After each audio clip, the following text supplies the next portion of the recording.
Assalamualaikum warahmatullahi wabarakatuh. Di sini kami dari kelompok 8 yang beranggota Arni Septria, Cindisa Putri, Helen Tasya, dan Maulida Rosyalia akan mempresentasikan tentang ketahanan pangan. Materi ini akan disampaikan oleh Maulida Rosyalia. Di sini saya akan menyampaikan materi tentang ketahanan pangan. Yang pertama, pengertian ketahanan pangan.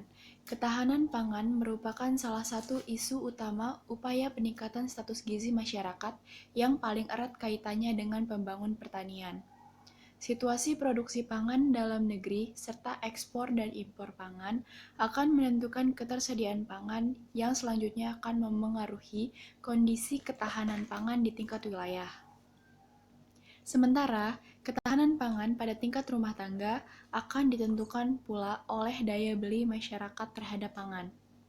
Ketahanan pangan pada dasarnya terdiri dari ketersediaan pangan atau food availability, stabilitas harga pangan atau food price stability, dan keterjangkauan pangan atau food accessibility. Ketahanan pangan berkaitan dengan kebijakan pemerintah dalam aspek ekonomi, sosial, maupun politik. Mahasiswa program studi ilmu gizi wajib menguasai pokok bahasan ini karena merupakan landasan untuk merencanakan program pangan dan gizi serta dapat menganalisis program pangan dan gizi. Menurut USAID 1992, ketahanan pangan adalah kondisi ketika semua orang pada setiap saat mempunyai akses secara fisik dan ekonomi untuk memperoleh kebutuhan konsumsinya untuk hidup sehat dan produktif. Adapun ketahanan pangan menurut FAO 1997 adalah situasi di mana semua rumah tangga mempunyai akses baik fisik maupun ekonomi untuk memperoleh pangan bagi seluruh anggota keluarganya, di mana rumah tangga tidak beresiko mengalami kehilangan kedua akses tersebut. Berdasarkan definisi tersebut, dapat ditarik kesimpulan bahwa ketahanan pangan memiliki unsur yang harus dipenuhi. Yang pertama, berorientasi pada rumah tangga dan individu.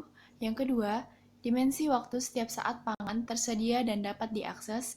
Yang ketiga, menekankan pada akses pangan rumah tangga dan individu, baik fisik, ekonomi, dan sosial.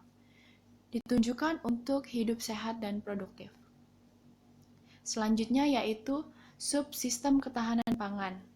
Yang pertama yaitu subsistem ketersediaan atau food availability, yaitu ketersediaan pangan dalam jumlah yang cukup aman dan bergizi untuk semua orang dalam suatu negara, baik yang berasal dari produksi sendiri, import, cadangan pangan, maupun bantuan pangan. Ketersediaan pangan ini harus mampu mencukupi pangan yang didefinisikan sebagai jumlah kalori yang dibutuhkan untuk kehidupan yang aktif dan sehat. Yang kedua, akses pangan atau food access, yaitu kemampuan semua rumah tangga dan individu dengan sumber daya yang dimilikinya untuk memperoleh pangan yang cukup untuk kebutuhan gizi yang dapat diperoleh dan produksi pangannya sendiri, membeli ataupun melalui bantuan pangan. Akses rumah tangga dan individu terdiri dari akses ekonomi, fisik, dan sosial. Yang ketiga, penyerapan pangan atau food utilization, yaitu penggunaan pangan untuk kebutuhan hidup sehat yang meliputi kebutuhan energi dan gizi, air, dan kesehatan lingkungan.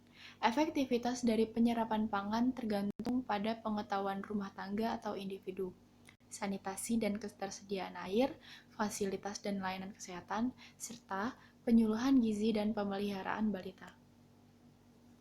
Yang keempat, ada stabilitas atau stability, merupakan dimensi waktu dari ketahanan pangan yang terbagi dalam kerawanan pangan kronis atau chronic food insecurity dan kerawanan pangan sementara atau transitory food insecurity.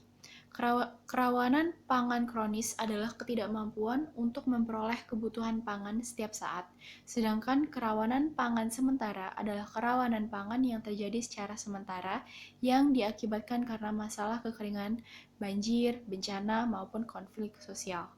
Yang kelima yaitu status gizi atau nutritional status, adalah outcome ketahanan pangan yang merupakan cerminan dari kualitas hidup seseorang. Umumnya, status gizi ini diukur dengan angka harapan hidup, tingkat gizi balita, dan kematian bayi. Tujuan ketahanan pangan yaitu pemenuhan hak atas pangan, peningkatan kualitas sumber daya manusia, dan ketahanan pangan nasional. Berjalannya sistem ketahanan pangan tersebut sangat bergantung pada dari adanya kebijakan dan kinerja sektor ekonomi, sosial, dan politik. Sekian dari presentasi yang dapat disampaikan. Lebih kurangnya saya ucapkan terima kasih.